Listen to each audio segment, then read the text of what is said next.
It's tough when you talk to officials and I ask them, hey, we only shot 2 free throws. We only went to the free throw line twice up into the fourth quarter, and she tells me it's not her job. It's frustrating, and I don't give a damn if I get fined because that's cheap, and I am tired of it because I've been nice and I've been humble with it, but I am tired. Barbie, are you okay? Are you okay? Are you okay, Barbie? The emotional decline continues for Angel Reese. The temper tantrums, the complete loss of emotional control continues for the Bayou Barbie, as well as the Chi-Town Barbie and Double Barbie, and whatever other alias that Angel Reese has decided to give her. What if I told you that the most polarizing moment in women's basketball this year wasn't a record-breaking stat or a game-winning shot, but a clipboard? Not a clipboard with some miracle play scribbled on it, but a clipboard violently slapped out of a coach's hand by one of the league's biggest stars. We're not talking about a rookie mistake or a sideline slip-up. We're talking about a full-on emotional explosion from Angel Reese, the face of a new era in the WNBA. This wasn't just frustration boiling over, it was a moment that drew a line in the sand. And everyone, fans, critics, coaches, media,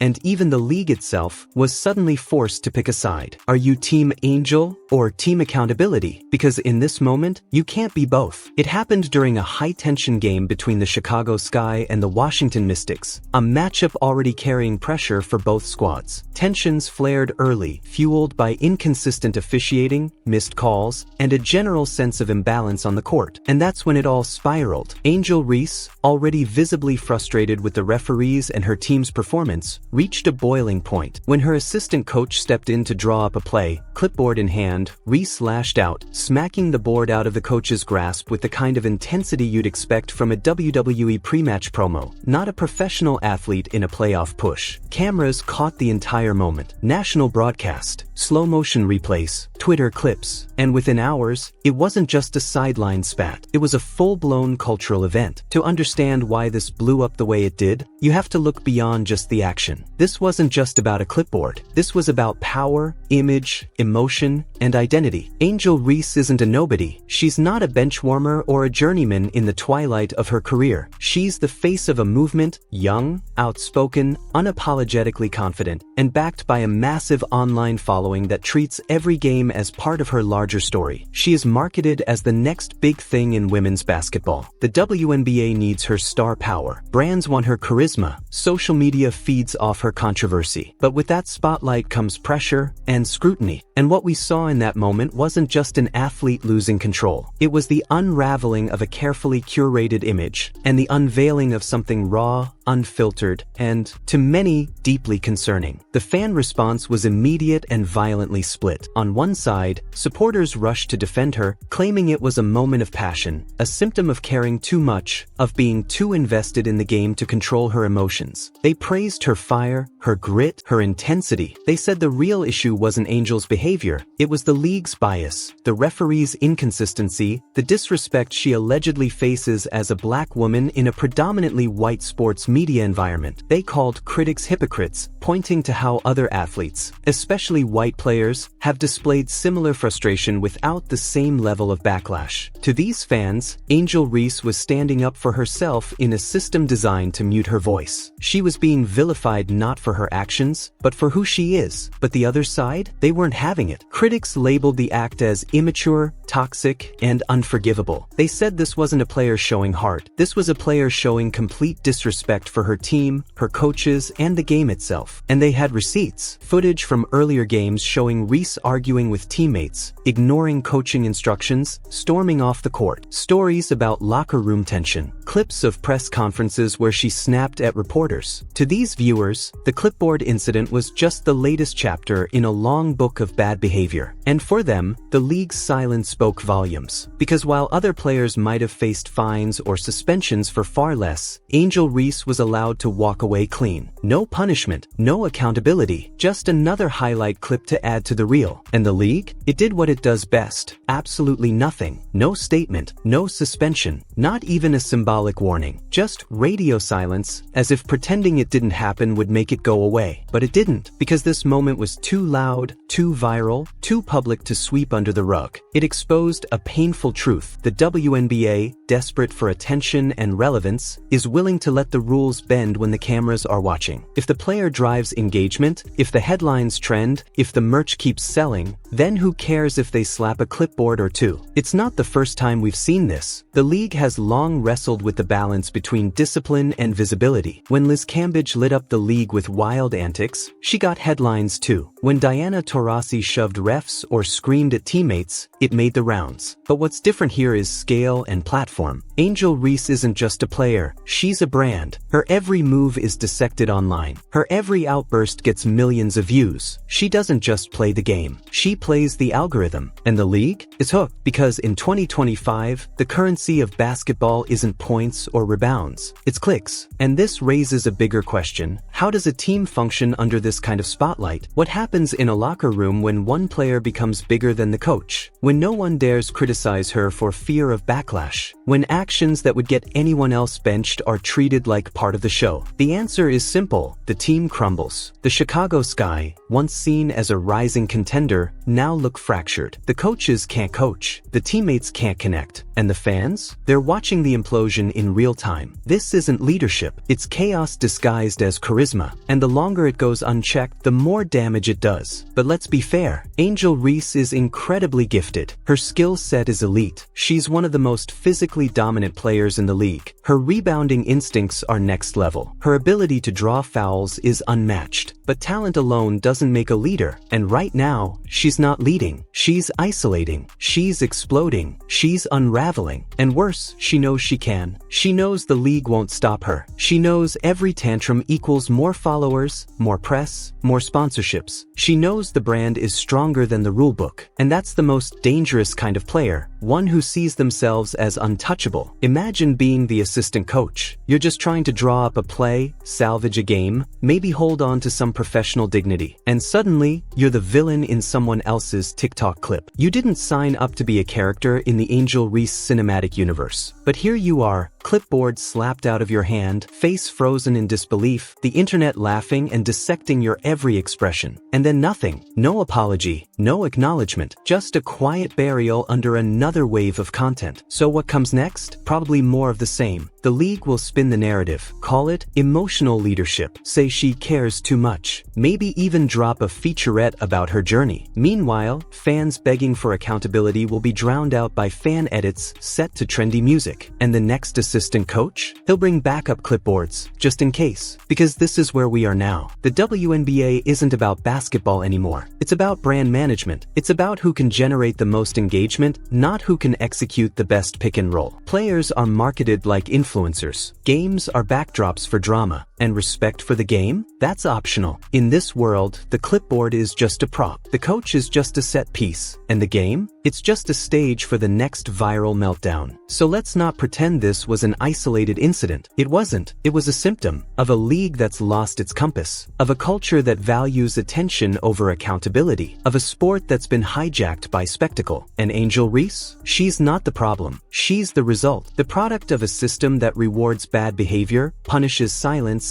and lets controversy write the rulebook. And maybe, just maybe, this is the future of sports, where wins don't matter, where stats are just filler, where the real MVP is whoever trends the longest. And if that's the game now, then Angel Reese isn't just winning, she's dominating. But the question is, at what cost?